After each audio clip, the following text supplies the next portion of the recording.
मैं doctor Jagdish Prasad Meena, assistant professor आर्थिक प्रशासन एवं वित्तीय प्रबंधन। हेलो मित्रों, आज अध्ययन करेंगे मांग की मूल्य लोच का महत्व एवं इसके व्यावसायिक अथवा प्रबंधकीय उपयोग। Importance of price elasticity of demand and it's businesses और मैनेजरियल यूजेज। मांग की मूल्य लोच का व्यावसायिक प्रबंध के निर्णयों तथा अन्य आर्थिक निर्णयों में अत्यधिक महत्व होता है।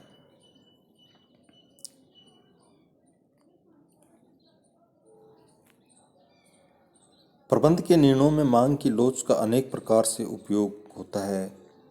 एडविन मैन्सफील्ड ने मांग की मूल्य लोच का महत्व स्पष्ट करते हुए लिखा है कि मांग की मूल्य लोच फर्म के लिए अत्यधिक महत्व की होती है। जब फर्म की लागतें बढ़ती हुई होती है तब फर्म के लिए इस बात का बड़ा प्रलोभन होता है कि वह मूल्य वृद्धि द्वारा इन्हें उपभोक्ताओं पर स्थानांतरित कर दें। यदि वस्तु की मांग तुलनात्मक रूप से बेलोचदार है तो फर्म इस मूल्य पर यदि वस्तु के अनेक स्थानों पर उपलब्ध है तो मांग लोचदार है तो मूल्य में बढ़ोतरी के कुल आगम में वृद्धि के स्थान पर कमी हो सकती है।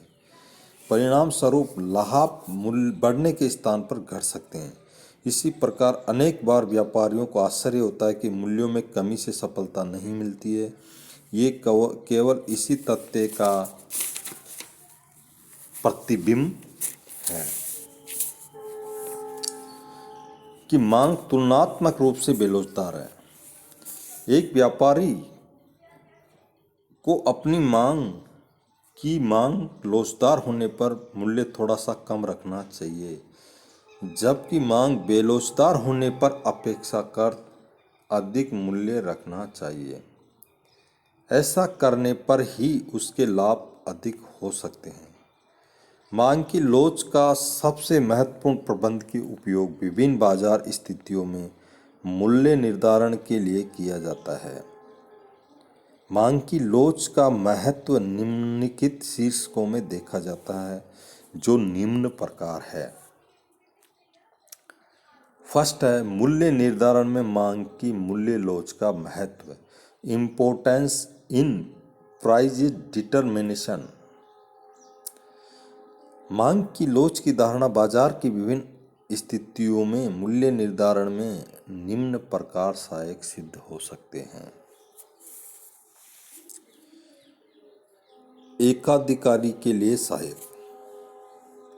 एकाधिकारी का उद्देश्य अपने कुल लाभ को अधिकतम करना होता है।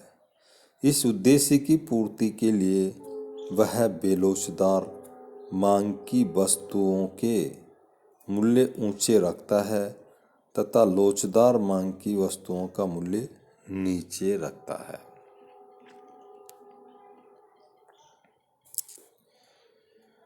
संयुक्त उत्पादन की वस्तुओं का मूल्य निर्धारण।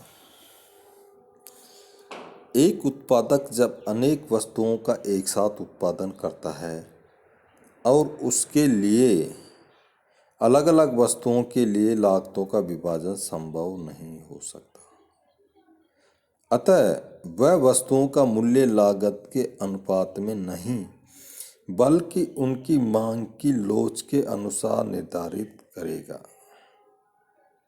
जिस वस्तु की मांग अपेक्षाकृत बेलोचदार होगी उसका मूल्य ऊंचा तथा जिसकी मांग लोचदार होगी उसका मूल्य नीचा रखेगा। राशिपातन। विक्रेता राशिपातन द्वारा तभी सफल हो सकता है जब वस्तु की मांग लोचदार हो। बेलोचदार मांग की वस्तुओं में राशिपातन से विक्रेता लाभान्वित नहीं होता है। उत्पादन के साधनों का पुरस्कार। मांग की लोच का विचार प्रबंधकों को उत्पादन के साधनों के मूल्य निर्धारण में भी सहायक होता है। फर्म के लिए जिस साधन की मांग बेलोचदार होती है उसके लिए अत्यधिक पुरस्कार देना होता है, जबकि लोचदार मांग वाले साधन को प्रचलित मूल्य से अधिक देने की आवश्यकता नहीं होती है।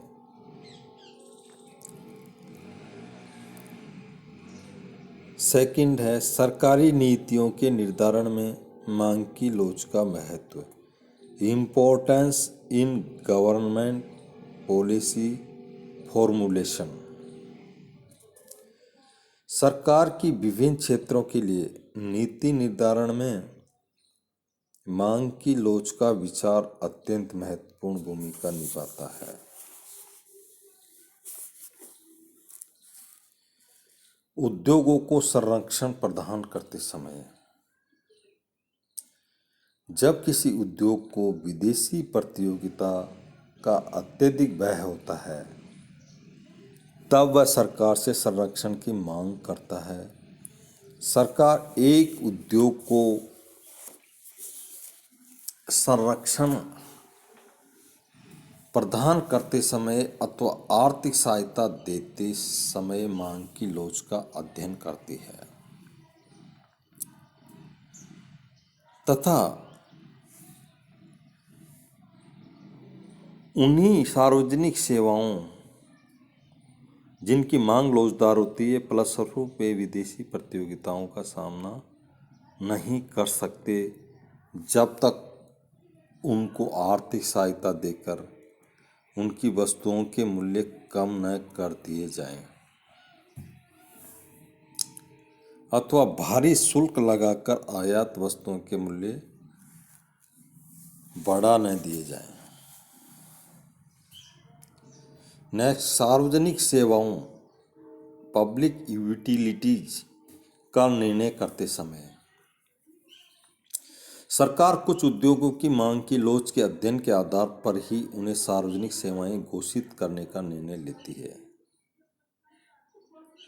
ऐसे उद्योग जिनकी वस्तुओं की मांग बेलोचदार होती है तथा स्वामित्व व्यक्तिगत एकाधिकारियों के हाथों में होता है, उन्हें सरकार जनता के हित में सार्वजनिक सेवाएं घोषित करके अपने हाथ में ले लेती है।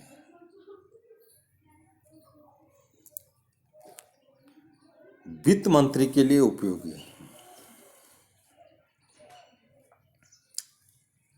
मांग की लोच का विचार वित्त मंत्री के लिए भी अत्यधिक उपयोगी होता है। करारोपण करते समय वित्त मंत्री कर के लिए उन वस्तुओं को चुनता है जिनकी मांग तुलनात्मक रूप से बेलोचदार है, क्योंकि कर लगाने से वस्तु के मूल्य बढ़ने पर बेलोचदार मांग की वस्तु की मांग कम नहीं होती है। लोचदार मांग की वस्तु पर कर लगाने से मांग कम होने पर कर भी कम प्राप्त होता है। अतः लोचदार मांग की वस्तु पर नीची दर से कर लगाया जाता है।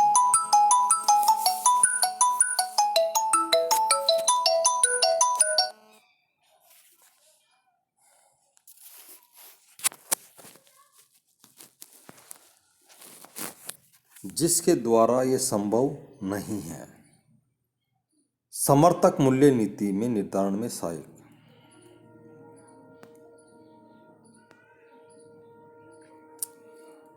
सरकार को किन वस्तुओं के उत्पादकों को समर्थक मूल्य नीति का लाभ पहुंचाना चाहिए का निर्धारण करने में भी मांग की लोच अत्यधिक सहायक होता है। खरीद के मूल्य में दिलाना पड़ता है।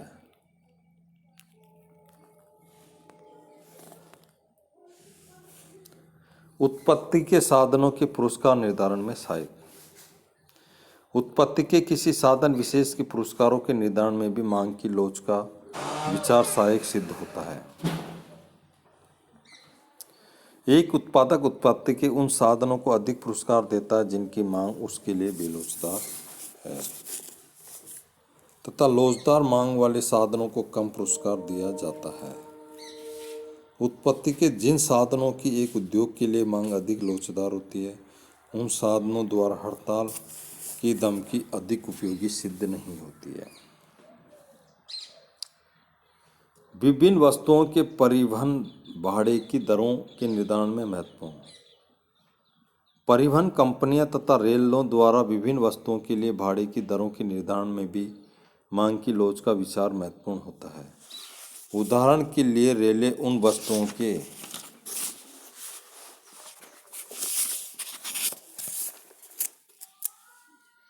भाड़े की दरें नीची रखती है जिनकी परिवहन मांग अधिक होती है, तथा इसके विपरीत जिनकी मांग बेलोचदार होती है उनके भाड़े की दरें ऊंची रखी जाती है। अंतर्राष्ट्रीय व्यापार में महत्व है। मांग की लोच का विचार अंतर्राष्ट्रीय व्यापार में भी महत्वपूर्ण होता है। दो देशों के मध्य व्यापार की शर्तों के निर्धारण में मांग की लोच का विचार सहायक सिद्ध होता है। सामान्यतः देश के निर्यात की मांग विदेशों में बेलोचदार होने पर ऊंची कीमतों पर भी निर्यात कर सकता है तथा व्यापार शर्तें देश के अनुकूल होती है। यदि आयातों की मांग बेलोचदार है तो अधिक मूल्य पर भी आयात करना पड़ता है, अतः व्यापार शर्तें प्रतिकूल होती है।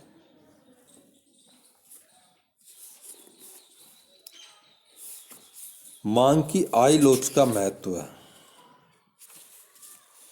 मांग की आय लोच का विचार अत्यधिक महत्व का है। इसके लिए व्यावसायिक प्रबंधक ये अनुमान लगा सकते हैं कि उनके उद्योग समृद्धिशील उद्योग है अथवा संकुचन होने वाले हैं। जिस उद्योग की वस्तुओं की मांग की आय लोच इकाई अथवा इकाई से अधिक होती है तो उद्योगों में परिवर्तनों की आय की वृद्धि के साथ साथ विकास होता है, जबकि वस्तु की आय से लोच ऋणात्मक होने पर देश में परिवारों की आय में वृद्धि के साथ उद्योगों की वस्तुओं की मांग कम होने के कारण उद्योगों का ह्रास अथवा संकुचन होता है। इसी तरह से मांग की आय लोच का प्रयोग आर्थिक नियोजकों द्वारा उत्पादकों द्वारा भी किया जाता है। मांग की तिरछी लोच। कुछ वस्तुओं की मांग स्वयं के मूल्य स्थिर होने पर संबंधित वस्तुओं के मूल्य में परिवर्तन से प्रभावित हो सकती है। संबंधित वस्तुएं दो प्रकार की हो सकती है, स्थानापन्न तथा पूरक। यदि किसी एक वस्तु के स्थान पर कोई अन्य वस्तु प्रयोग की जाती है तो ऐसी वस्तु स्थानापन्न वस्तु होती है। उदाहरण के लिए चाय के स्थान पर कॉफ़ी का प्रयोग किया जा सकता है तो कॉफ़ी चाय का स्थानापन्न होती है। किसी एक वस्तु के मूल्य बढ़ने पर उसकी स्थानापन्न वस्तु की मांग बढ़ जाती है। जब दो या दो से अधिक वस्तुओं एक साथ प्रयोग की जाती है तो ऐसी वस्तुएं पूरक होती है। पूरक वस्तुओं की मांग एक दिशा में परिवर्तित होती रहती है। इसको निम्न सूत्र द्वारा ज्ञात किया जा सकता है। वस्तु की मांग में प्रतिशत परिवर्तन, वस्तु के मूल्य में प्रतिशत परिवर्तन। धनात्मक तिरछी लोच, पॉजिटिव क्रॉस इलास्टिसिटी। यदि तिरछी लोच धनात्मक है, एक वस्तु की मांग दूसरी वस्तु के मूल्य के अनुसार प्रत्यक्ष रूप से उसी दिशा में परिवर्तन होती है तो दोनों प्रतिस्थापनापन्न वस्तुएं, ऐसी वस्तु की मांग वस्तु के मूल्य में वृद्धि होने पर बढ़ेगी तब वस्तु के मूल्य में कमी होने पर घटेगी। ऋणात्मक तिरछी लोच। यदि तिरछी लोच ऋणात्मक अर्थात एक वस्तु के परिवर्तन के विपरीत दिशा में परिवर्तन होती है तो दोनों वस्तुएं पूरक होगी। पूरक वस्तुओं के मूल्य पर मूल्य गिरने की मांग अधिक होती है।